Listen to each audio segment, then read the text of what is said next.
What's up, everyone?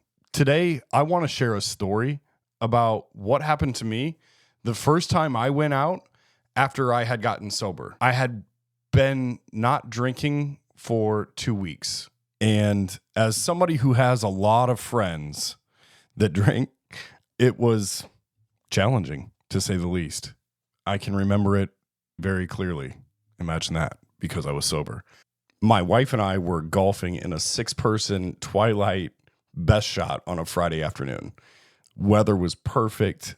All of our friends were also in the golf tournament. So 60 of our drinking buddies got together, and me and my wife decided to go play golf with everyone.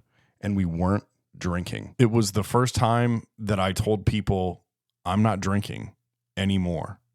And that was absolutely terrifying. If you've been following along to my sobriety lessons, you'll know that I went through all the steps. I knew that I had a problem and I had addressed it. I had built a sober community, so I had friends that knew that I wasn't drinking. It just wasn't public knowledge, and I wasn't like sharing it on Facebook. So it's still a personal thing. I had an accountability partner in my wife. And I had addressed all the fears of actually getting sober. So, step number 1, I knew I had a problem. Step number 2, I built a sober community. Number 3, I had addressed all the fears of getting sober and knew for a fact it's what I wanted to do, no matter what. Fast forward to hole number 2 that night, the cart girl pulls up and the rest of the group says, "Fireball shots." That was dangerous. Spoiler alert, I stayed sober and I haven't looked back since. But it took a shitload of work to get to the point where I could do that. Here's sobriety lesson number 4, how to go out while staying sober. Grab a mop, because today we're cleaning up the mess. Has life gotten off track? Are you looking for some inspiration to be a better dad? People say all the time, I'd die for my kids. Okay. But would you live for them? Actually live? Get yourself healthy? Make better choices? Eliminate distractions? Would you lead them more intentionally? Would you get sober? Take better care of yourself, physically and mentally. You'd only have to die once. Your kids don't need you to die for them. They need you to live. Have you thought about getting sober, but you just didn't know where to start? If so, welcome to the Domestic Dad Podcast, your go-to destination for candid discussions on journeys into sobriety, parenting, and personal growth. I'm Nick Barnett, founder of the Domestic Dad Project. I've been a dad since I was 18 years old. I'm also a trauma survivor, an alcoholic, divorced, happily remarried, hardworking, humbled by life, domestic dad. On this podcast, you'll find interviews with people who have walked that path, including myself, coaches, mentors, and pastors who can help guide you on your journey. You're going to need resources and inspiration.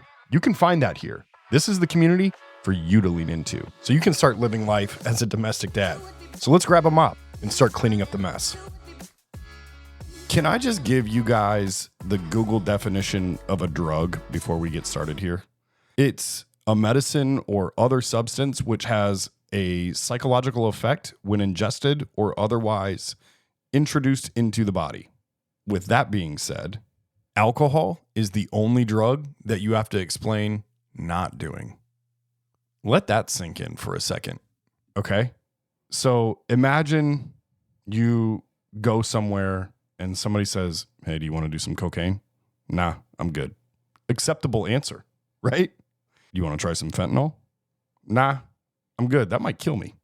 Acceptable answer. "You want to hit this meth pipe?" "No, I'm good." That's an acceptable answer. I think it's also valid to let you know that I don't put myself in situations where people are passing around cocaine, fentanyl, and meth. However, I do go out to restaurants to eat with my friends. I do go to house parties or gatherings where people are standing around an island in a kitchen, sharing food and drinks.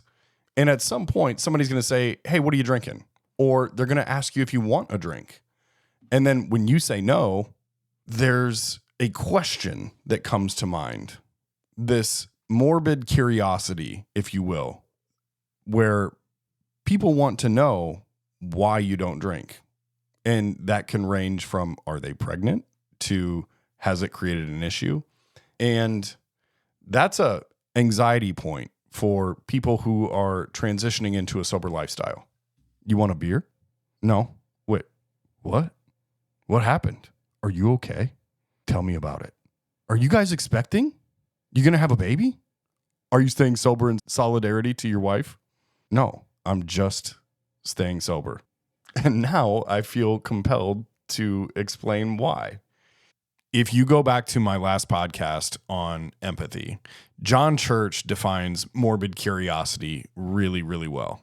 And that's where you just got to know all the details of the why of something. I equate this to just a personality trait. Some people will ask you, hey, what time is it? You can say, oh, it's 4:00. And that's an acceptable answer. However, some people will ask, hey, what time is it? It's 4:00. Dang, when did it get this late? What did you do today? Tell me about your entire day leading up to 4:00. And it's, oh man, I just don't have time for that right now. So I'm going to pass. It's okay to say that. There are a lot of ways for you to tell someone else that you're not drinking. And you could Google search that. But I really think that you need to figure that out for you on how you want to explain that to someone or tell somebody that, whether it's your mother, your father, your brother, your sister, your best friend, or the guy down the street who just passes by your house walking his dog. It's okay to do a little self-reflecting or prayer on how you want to express that to the world. For me, it was loudly and boldly because that's a me thing. For some folks, they just don't go around advertising it. So different strokes for different folks. Again, I think that you need to align with how you want to express that to people, and if you want to express that to people before you go out. So here are 8 considerations to take before you go out to better prepare yourself to not drink when you go out. Number 1, you got to know your triggers. You got to be aware of what triggers your desire to drink and avoid situations that might intensify those feelings. For me, it was boredom. So if I'm sitting at the bar and I'm fidgety, or if I'm not like occupying myself, you know what they say, idle hands are the devil's playground. So I always try to be engaged in some type of a conversation with somebody, whether it's while I'm sitting at a bar or any situation that I'm putting myself in where previously I would have drank. Gosh, man, if you bring a thirsty man a glass of water, if he sits there long enough in front of that glass of water, he's going to take a drink. His body is going to tell his mind that he's thirsty enough to drink that water. So occupy your mind with other things that keep you busy. Number 2, have a plan. Before heading out, decide how long you'll stay and what non-alcoholic drinks you're going to order. This brings up a very interesting sub point here. Mocktails, non-alcoholic beers, they even have NA wine now. One of the biggest things that I struggled with when I started into sobriety was, if I go somewhere, will they have something for me to drink? I don't want to just sit here and drink out of the kiddie cooler all night. I love a club soda and a lime. I also like a virgin pina colada. If you're looking for a list of mocktail recipes, email nick@domesticdadproject.com and I'll send you a list of 5 that you can get at any bar, anytime, that will make you feel like you're at least having a drink. So preemptively, get an idea of what your options might be. And that's the other thing. When you order a non-alcoholic drink, somebody might hear that and they're going to start asking questions like, wait, you're not drinking? So have something at the tip of your tongue. Be ready for those situations. Number 3, be savvy to your environment. I probably shouldn't have gone to play in a golf tournament with just 2 weeks of sobriety under my belt, but I felt like I was ready for it. And that's really a you thing. I would opt for venues that are less focused on alcohol consumption, like cafes, restaurants, or social events that don't revolve around consumption. If you're just starting sobriety, I wouldn't go out and do beer league stuff or go to the brewery or do things that you would typically do while you drank. If I'm just getting sober, it's okay to take a couple of weeks off just to get your mind right and get comfortable in your new skin, if you will. Number 4, bring support.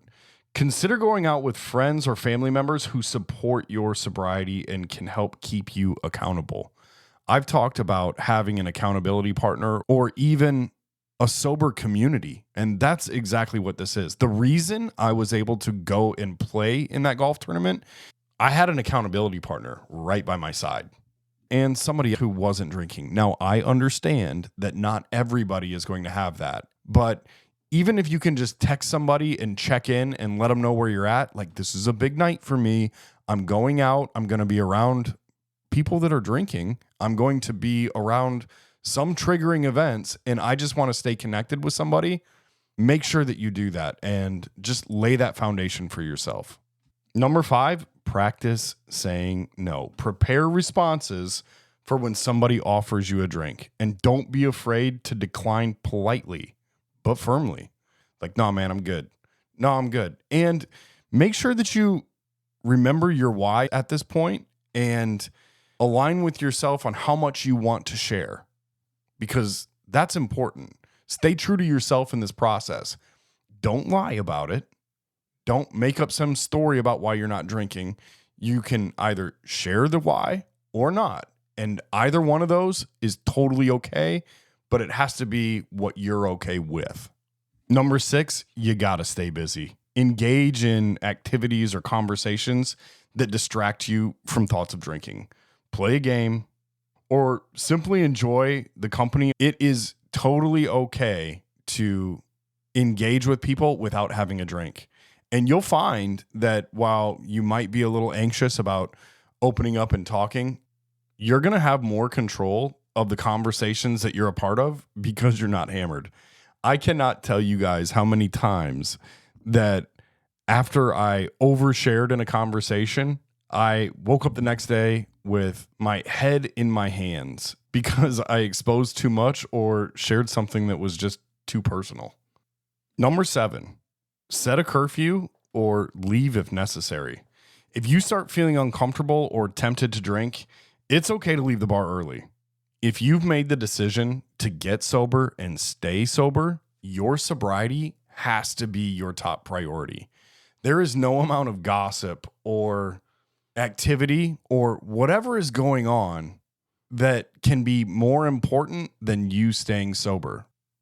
I can remember when I would go out with my wife and we would stay out until all hours of the night. I don't know, 1, 2 o'clock in the morning.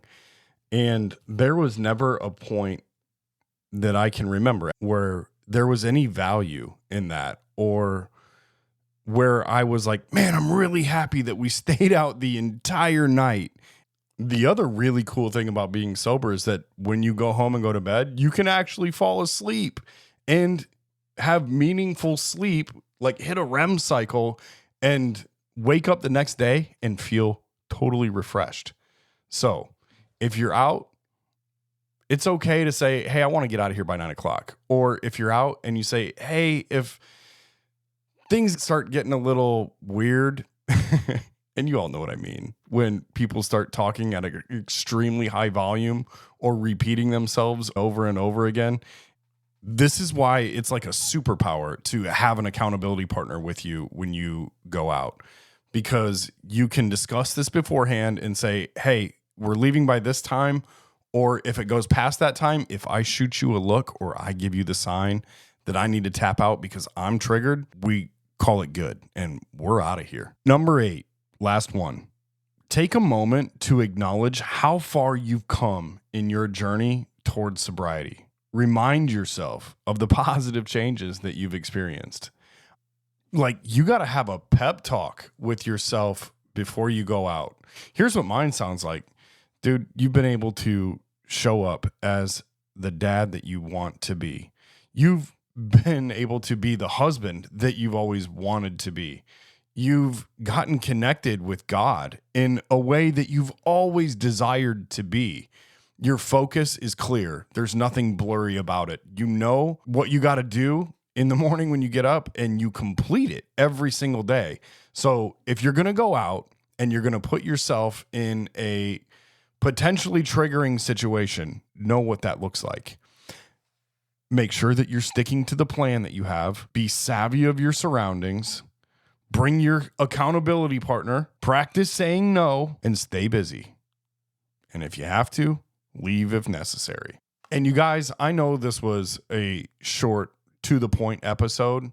Just remember that making a change in your life like this, like not drinking at the bar, not drinking when you go out, is akin to exercising a muscle. It's challenging, it's painful, but immensely rewarding in the end. Being able to confidently go anywhere in any social setting and know that you're convicted in your sobriety, and at some point, everybody else is going to know that too. And for them to not even have to question it anymore is such a proud muscle to be able to flex. So until next time, let's keep cleaning up the mess.